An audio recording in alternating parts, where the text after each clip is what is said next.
Ennaku 14 ez'okusaba n'okusiiba ku kkanisa ya House of Prayer Ministries International zitandise olunaku oluwaleero wakati mu ssaala ey'amaanyi n'ekigambo ekibadde eky'amaanyi ddala. Omusumba Luizias Bujingo yeebaziza nnyo bonna abasobodde okwetaba mu kusaba okw'olunaku olw'eggulo wakati nga House of Prayer Ministries International ejaguza emyaka 12 egy'obuweereza.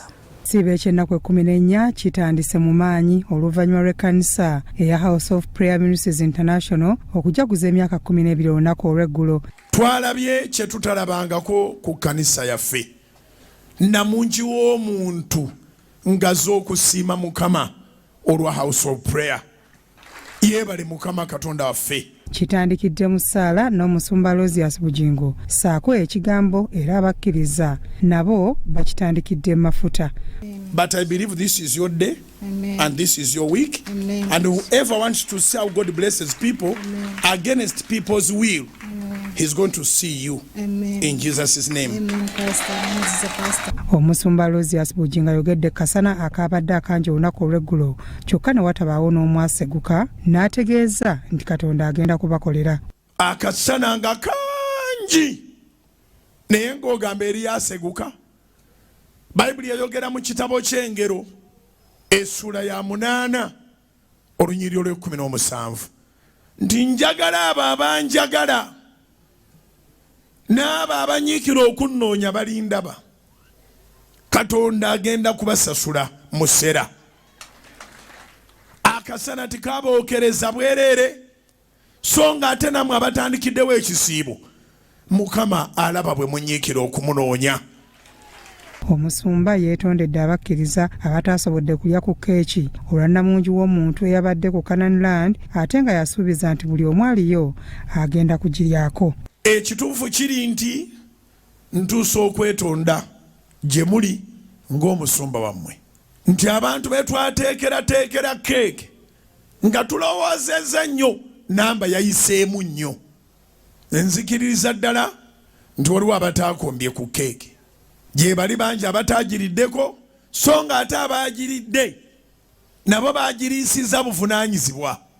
Jjukira twaluddewo mu kulwawo enjala neeruma abantu neenoga si lunaku lwa kisiibo kati ffenna twandibadde tufuna keeke naye kyabadde ekizibu okusanga omuntu ajjamu ekitole kimu ekya keeke. So mbeetondera abataafunye keeke ate ne mbasaba abataasasidde bannammwe mwenenye. Waliwo abamu ku bantu abatalina mukutu gwa Salt TV ku dikoda zaabwe. Omusumba Bujingo aliko okuwabula kw'abawadde kubanga atalina Salt aba asubwa. Dikoda gye bakuguza totwala butwazi ng'eri mu kaveera. Basooke bagitesitinge. Bw'eba dikoda ya Star Times eya antena ng'oli mu bitundu by'e Busoga, oli wano mu Kampala n'emiriraano, oli Masaka, weewo wokka we tulina Star Times ku antena.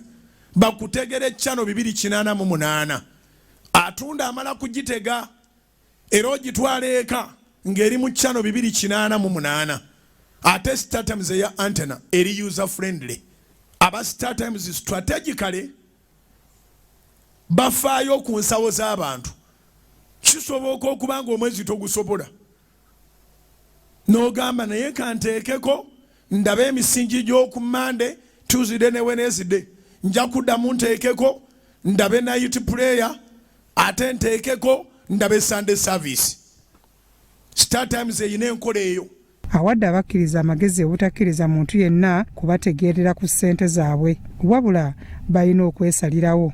Kati njagala nkikutegeeze kikugweremu nti ebigambo bino kirungi obiwulira ku radio naye kirungi obiwulira ng'olaba n'okulaba ku Soloti TV. Dikoda etaliiko Soloti TV gumba osasula ne bakuwa amagumba bakufuula mbwa. Dikoda etaliiko Soloti TV gumba osasula ne bakuwa amagumba bakufuula mu kategole ya mbwa. Tibakunnyonnyola tebena kye bakunnyonnyola tibalina kye bakugamba bakugamba ekimu kyokka Soloti yero baba tebagirina tebakuwa bifaanagana nga Soloti.